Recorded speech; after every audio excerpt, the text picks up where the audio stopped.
Reincarnation and the Family by George Sidney Arundale, read by Dave Marsland of Cardiff Theosophical Society.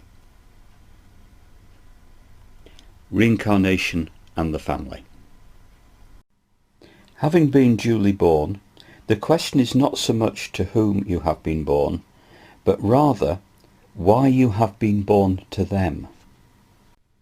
Is it haphazard, as if the individual to be born, or rather to be reborn, blindly draws a couple of parents out of a lucky, sometimes an unlucky, dip?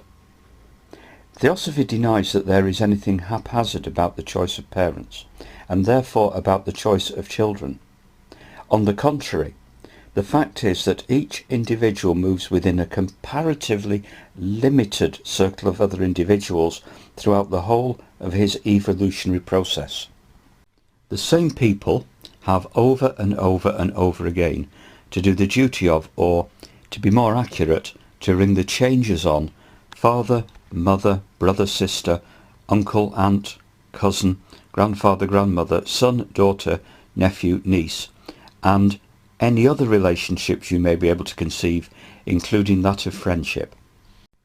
It follows, therefore, that your father in this life has probably been a relative many times before, and certainly a comparatively close friend. The same applies to your mother and to any other member of your present family, as also to those outside the family circle. Thus, we pick up the threads in the new birth, not only of activities, thoughts, feelings, emotions, but also of relationships. It is by no means an exaggeration to say that your relatives in this life have, during the long past, filled every possible kind of relationship towards you, even though each one may seem so particularly suited to the role he or she plays today. You may not be able to imagine that a somewhat prim and old-fashioned maiden aunt was once one of your most wayward children, or perhaps even a rake of a brother. But such may well have been the case. The temperament an individual displays during one particular life is by no means necessarily his or her fundamental and invariable temperament. In fact, the reverse is far more necessary and true. The purpose of evolution is to develop, on the whole, an all-round perfection, no lopsided extravagance. Sooner or later, the most hardened quality or weakness must give way to its opposite, both for the sake of complete experience and of that perfect flexibility which, residing on the heights, knows how to descend into the valley without losing even the faintest fragrance of the mountains. Finally, the destination of each one of us is an Everest, but there can be no perfect appreciation of Everest unless we have also descended to the depths of its antithesis. Incidentally, this fact helps us to have the broadest sympathy and understanding for all weakness and ignorance, since even these are stages on the way to glorious heights. Incidentally, too, another word becomes eliminated from the Theosophical dictionary: wickedness. Difficult as it may be to believe, there is, when one comes to analyse motives and actions, no such state of consciousness as that expressed in the term wickedness. Ignorance, yes; weakness, yes, but nothing more. All this is a digression. It was merely to mark the fact, so easy to miss, that relationships and the various characteristics they display are like the picture we see for a moment in a kaleidoscope. A shake of the kaleidoscope and the same pictures form a picture totally distinct, save perhaps in the much earlier stages of the evolutionary process, where the changes are very slow and gradual. Each new birth produces a new picture, and an individual in one picture may in the new one appear almost unrecognisable. Yet, running through each bead of birth is a unique golden thread of individuality. From the beginning of time this golden thread existed, coiled, as one might say, within itself, unmanifest, unindividualised, unborn. Then comes the impetus into growth. We need not here concern ourselves with the origin of such impetus.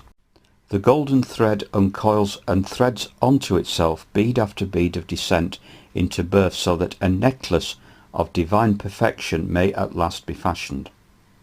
How much of his or her own individual necklace has each one of us threaded with the beads of experience? In the earlier stages, the beads must needs temporarily be rough and ill-fashioned, but at last each bead attains perfection, and the circle of eternal life becomes complete.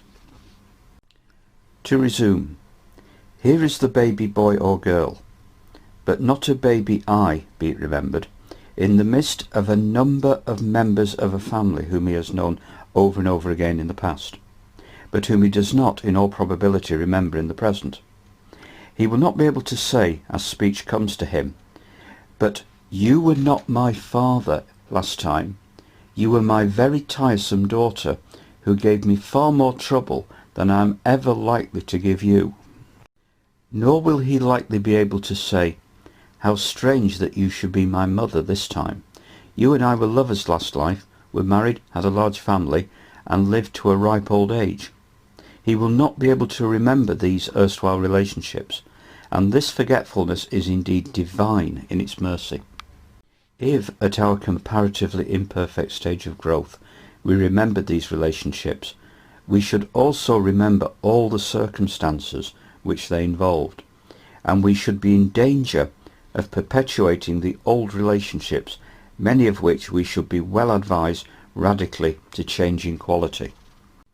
We should remember the old mistakes we had made, the old injuries we had inflicted, the old wrongs we had suffered, the old debts we may still have to pay, the old credits we may have yet to receive. Memory is a powerful weapon.